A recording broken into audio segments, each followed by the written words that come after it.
All right, let's forget the textbooks and the dense management theories for a minute. Today, we're going to do something a little different, a little more personal. We're actually going to look inside a student's leadership diary. We'll follow the key aha moments of a master student, Prakash KC, as he figures out what leadership is really all about. You know, this thought from Prakash pretty much sets the stage for everything. He gets it right from the start. Leadership isn't about having a fancy title or a corner office. Nope, it's about people. And this idea, this we over me thing, that's the thread we're going to pull on through his whole journey. So yeah, we're basically tagging along for Prakash's journey in his Theories and Practice in Educational Leadership course.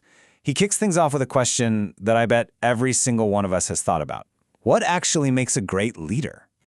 Okay, so the first big light bulb moment for him was a huge one, finally unpacking the difference between just being the boss and being a true leader. It sounds simple, right? But the difference is absolutely massive.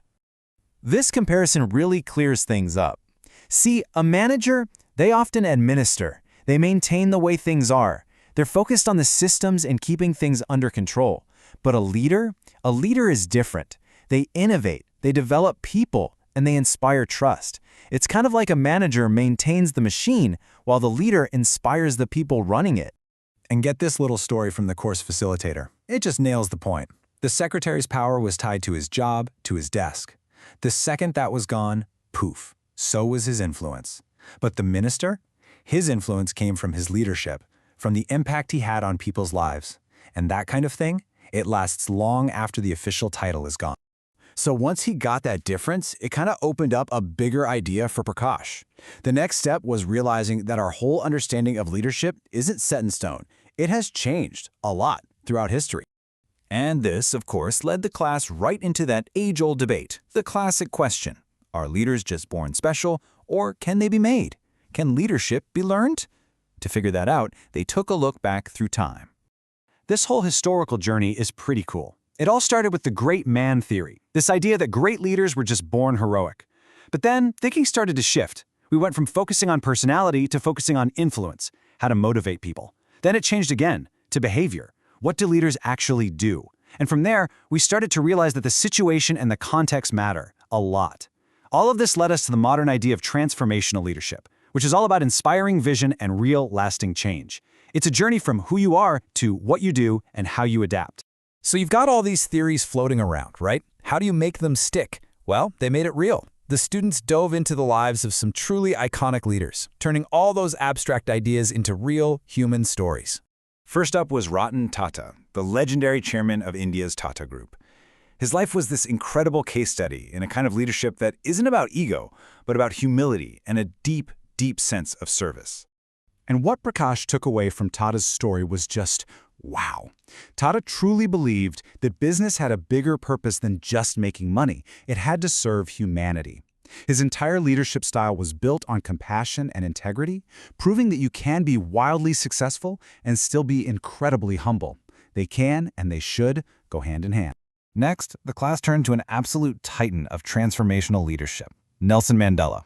I mean, his life is practically a masterclass in how to lead people through the impossible and toward a better future. Mandela's leadership was all about unity and reconciliation.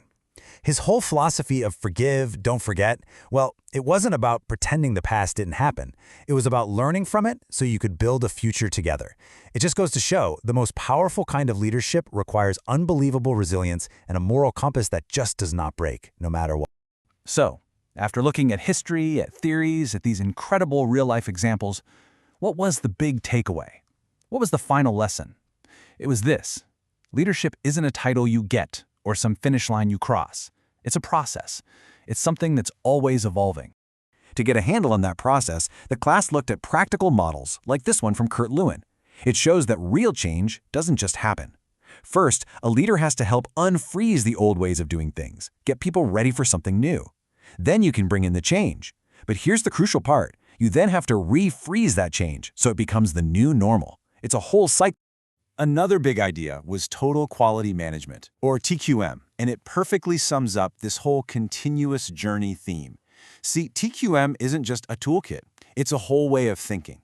It says that the search for quality, for getting better, it never ever ends. And it's everyone's job, not just the person at the top.